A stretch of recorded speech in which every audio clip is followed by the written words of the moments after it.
What's up? Saw the little clip of the press conference for the Anthony Joshua Jermaine Franklin fight.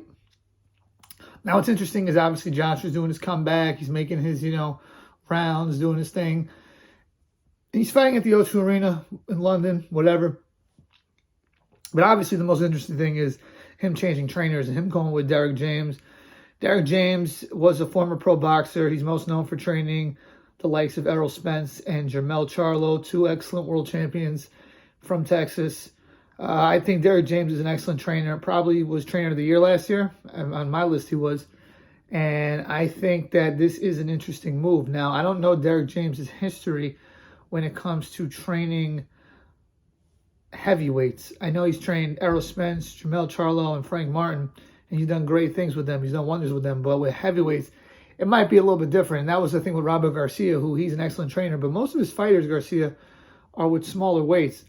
With Garcia, he didn't train heavyweights. Now, I know Robert Garcia, he said some things in the media, and maybe they got taken out of context or whatever, and Anthony Joshua didn't like that. That might have been some of the reason why he, didn't get rehired. I heard that even going into the fight, regardless of the result of the fight, they weren't going to rehire Robert Garcia because Anthony Joshua and Robert Garcia, they just clashed heads too often, and it was known that it wasn't going to happen. But regardless of the situation, I think Derrick James is going to help Anthony Joshua. I think the key thing that Derrick James preaches is using his jab. And for some reason, Anthony Joshua, he's gotten away from that. He kind of just flicks it.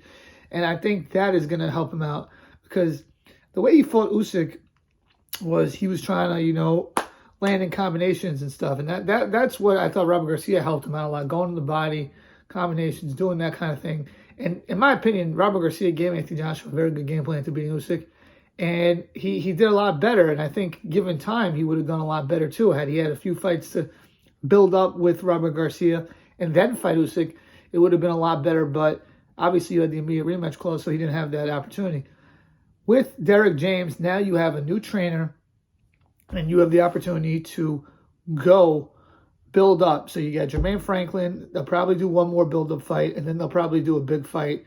Probably would be the winner of the Tyson Fury-Usyk fight, I would think.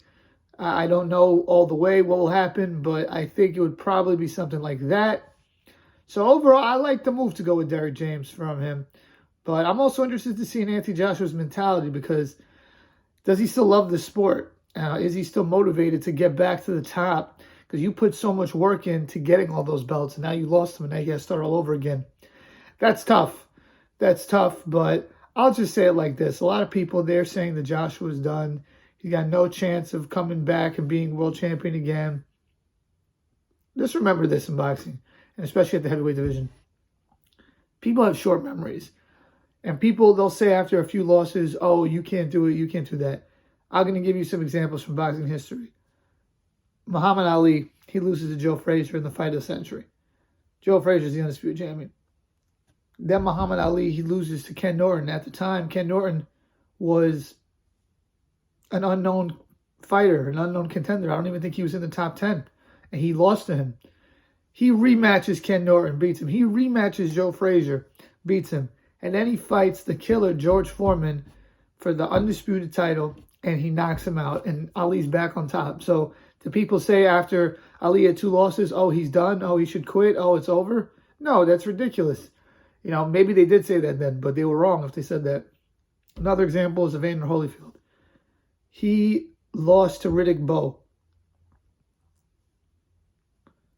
He comes back, beats Riddick Bowe. He lost to Michael Moore. People are like, oh, he's done, he's not all that. And then he loses to Riddick Bowe again. Everyone's like, he's washed, he's old, this, that. And what happens? A few years later, he knocks out Mike Tyson, and he's the man again, then beats Moore again.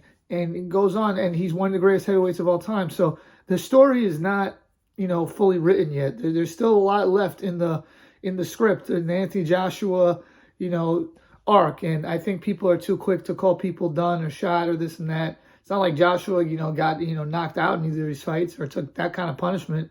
Yeah, he lost to a great fighter, Usyk. And you know what? If Usyk beats Fury, that loss won't even look so bad. But the point is that styles make fights, fighters lose, and the story's not closed. And Anthony Joshua still has a lot left to give to this game, and I'm curious to see what he has to do. Please let me know what you guys think. Please like, share, comment, and subscribe. Peace.